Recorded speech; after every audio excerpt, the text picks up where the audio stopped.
A Hollywood nightmare unfolded as Rachel Zegler faced the unthinkable, sitting alone in a near-empty theater, watching her own woke Snow White remake vanish into oblivion.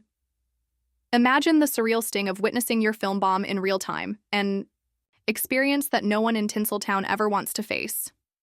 For an actress once hailed as the next big thing in Hollywood, this was a brutal reality check that sent shockwaves far beyond that desolate screening room. It all began on an evening that was meant to be a celebration but quickly turned into a public spectacle of failure.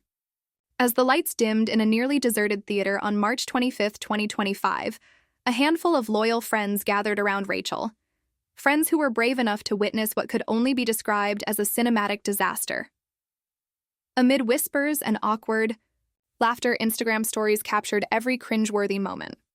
One friend even hilariously shouted her name as it flashed on the screen, only for Rachel to respond with a self-cheering laugh that did nothing to mask the irony of it all.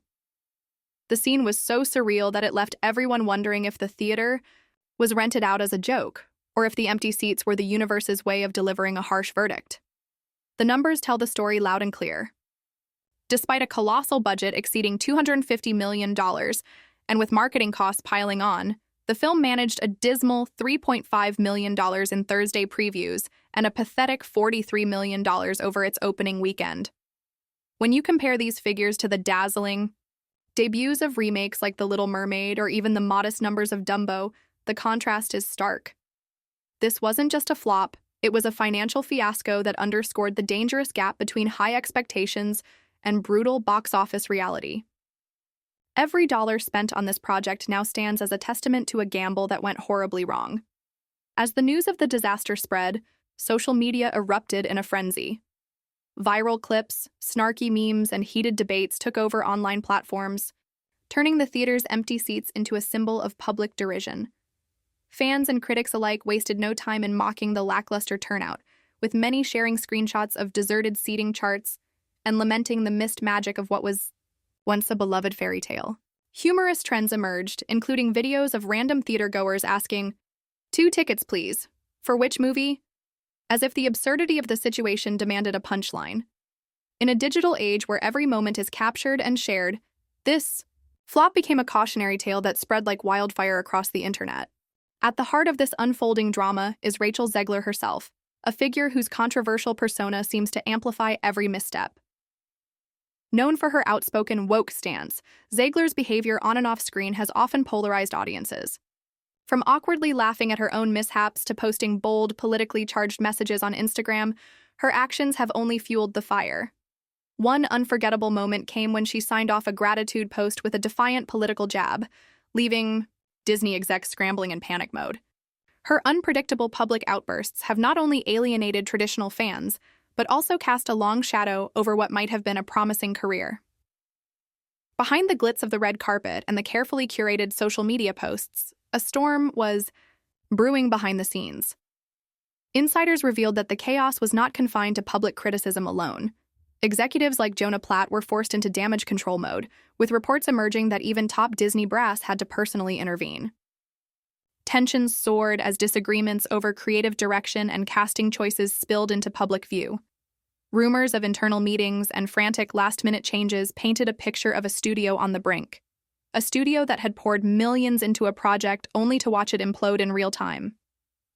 The behind-the-scenes drama added another layer of intrigue, suggesting that the film's failure was as much about internal mismanagement as it was about audience disinterest.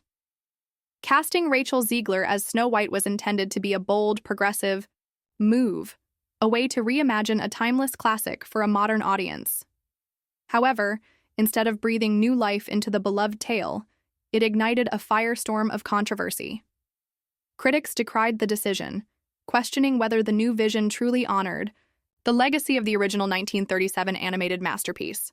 Controversy only deepened when changes to the classic Seven Dwarfs were unveiled, with traditional fans railing against the replacement of familiar characters with CGI creations that, many argued, lacked the soul of their animated predecessors. What was meant to be an innovative update instead became a lightning rod for accusations of overreaching and pandering to a modern agenda, one that many felt had strayed too far from the magic that made Snow White a cultural icon. But just when fans thought the chaos couldn't spiral any further, another twist sent shockwaves through the internet. Internal emails from Disney's PR department, allegedly leaked to a few trusted industry insiders, hinted at full-blown panic behind the scenes. Executives were reportedly scrambling, holding emergency Zoom calls and drafting multiple contingency plans to deal with the growing backlash against Zegler. One particularly juicy detail? There were allegedly two separate press strategies being developed. One that featured Rachel front and center in the marketing push, and another that quietly phased her out altogether. Insiders claimed the team even considered re-editing trailers and replacing her in major interviews with supporting cast members in an attempt to soften the public's reaction. One source close to the situation said, "It was like DEFCON 1 at the Mouse House. They were preparing for the worst." With the film's release inching closer by the day, Disney found itself walking a razor's edge between brand protection and PR disaster. The fallout from this cinematic disaster reaches far beyond box office numbers and empty theaters. It has ignited a broader cultural debate about the future of Hollywood remakes and the growing influence of woke culture in mainstream entertainment. This isn't just about one film or one actress, it's about a fundamental clash of ideologies. On one side are the creators and executives who believe in pushing boundaries and redefining classics for a new generation. On the other are loyal fans who see these changes as a betrayal, a signal that the very heart of storytelling is being sacrificed in the name of progressivism. The repercussions of this clash are already being felt, with rumors of financial losses, internal shakeups, and a shifting landscape that may force studios to rethink their approach entirely. As the dust settles on this monumental flop, one question remains. What does the future hold for Hollywood when even the mightiest fairy tales can be reduced to cautionary tales of excess ambition? The disaster of Snow White is not merely a setback, it's a wake-up call. It challenges us to consider whether the relentless drive for modern relevance is worth the risk of alienating generations of fans who grew up with these stories. The debate is far from over, and as studios grapple with the fallout, audiences are left to wonder if true innovation can ever coexist with the timeless charm of the classics. In the end, the saga of Rachel Zegler and the catastrophic Snow White remake is a multifaceted drama, one that intertwines personal ambition, creative missteps, and the volatile nature of public opinion. It's a story of ambition turned to ashes, of an actress caught between the promise of stardom and the crushing weight of a failed experiment. And while the theater may have been empty on that fateful night, the echoes of this disaster will reverberate through Hollywood for years to come. So, what can we learn from this debacle? Is it a sign that the industry must choose between progressive reinvention and honoring classic legacies? Or does it simply mark a growing pain in an ever-evolving cultural landscape? As you watch the fallout and join the conversation online, consider this. When the lights go down and the applause fades, will Hollywood be able to reconcile its innovative ambitions with the enduring magic of its cherished stories? Share your thoughts in the comments. What do you think led to this epic failure? And how can the industry strike a balance between modernity and tradition? The debate is on, and your voice is part of the conversation. Stay tuned for more deep dives into the drama that's reshaping our cinematic landscape.